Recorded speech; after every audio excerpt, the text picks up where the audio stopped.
তো আমরা অনুশীলনী 13.1-এ আসলাম। তো 1 নং-এ বলা হয়েছে যে একটি ধারা দেওয়া আছে যে অর্থাৎ 13 + 20 + 27 + 34 এভাবে কি শেষ পদটা কত দেওয়া আছে 111। বলছে ধারাটির পদ সংখ্যা কত, অর্থাৎ ধারাটি যে 13 থেকে কত হলো 7 বেশি হয়ে কত 20 হলো, আবার 7 যোগ হয়ে কত 27 হলো, আবার 7 যোগ হয়ে কত 34 হলো, এভাবে 27 যোগ 7 যোগ হয়ে হয়ে কততম পদে গেলে 111 হয়েছে সেটা জানতে চাচ্ছে। 10তম, 13তম, 15, 20। তো আমরা এটা সমাধান করব।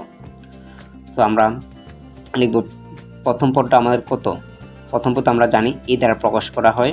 তো প্রথম পদটা হচ্ছে আমার 13 লিখলাম। তারপর হচ্ছে আমরা সাধারণ অন্তরটা জানবো।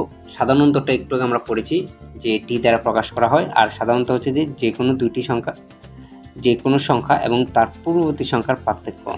20 থেকে আমরা যদি 13 বিয়োগ করি তাহলে কত পাচ্ছি 7, বা আমরা যদি এটাও নিতে পারতাম 27 থেকে 20 বিয়োগ করতে পারতাম, 27 বিয়োগ 20, তাহলে সেটারও পার্থক্য কত আমরা 7 পেতাম। তো আমরা এখন কত সংখ্যাটা বের করব। তো আমাদের যেহেতু শেষ পদটা দেওয়া আছে, শেষ পদটা এল দ্বারা প্রকাশ করা হয়, শেষ পদটা হচ্ছে কত 111। তো আমরা এই তিনটা দেওয়া আছে আমরা দিয়ে লিখলাম বা ধরো দিয়ে আমরা এটা লিখলাম।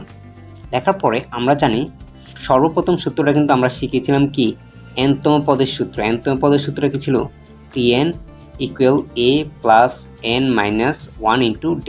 এটা কিন্তু আমার nতম পদের সূত্র ছিল। যদি পদ সংখ্যা জানতে চাওয়া হয় আমরা সব সময় এই সূত্রটা ইউজ করব, এই সূত্রটাকে আমরা ইউজ করব। তো এখন আমার Tn কি আমার nতম পদ অর্থাৎ শেষ পদ। তো Tn কত আমার দেওয়া আছে 111। তো আমরা এখানে Tn এর জায়গায় 111 লিখে ফেলবো। তারপরে ইকুয়াল এর মান কত আমরা পেয়েছি 13, অর্থাৎ প্রথম পদটা 13, তারপর প্লাস এ প্লাসের plus an n -1 a -1 d এর মান আমরা কত পেয়েছি 7, তাহলে আমরা ইনটু 7 লিখলাম। তো তারপর লাইনে আমরা লিখব যে 11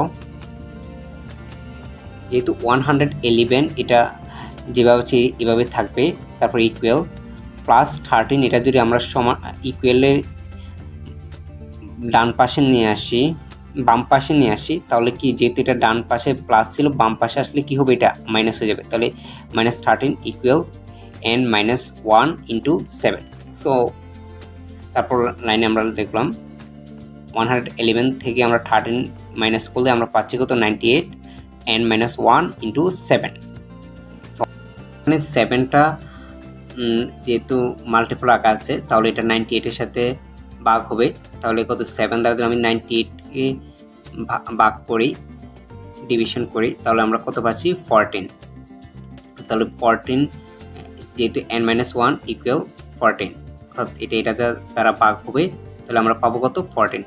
তো এখানে যেহেতু -1 আছে সেটাকে আমরা ডান পাশে নিয়ে যাব, ডান পাশে নিয়ে গেলে কি হবে প্লাস হয়ে যাবে, তখন 14 এর সাথে 1 যোগ হলে কত হবে 15। তাহলে আমাদের কত সংখ্যা পেলাম আমরা হচ্ছে 15 পেলাম, অর্থাৎ আমরা n এর মান কত পেলাম আমরা 15।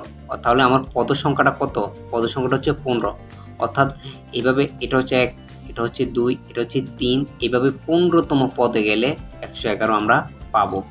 আমার বলাই আছে যে 111 কততম পদ, তাহলে 111 হচ্ছে কত 15তম পদ।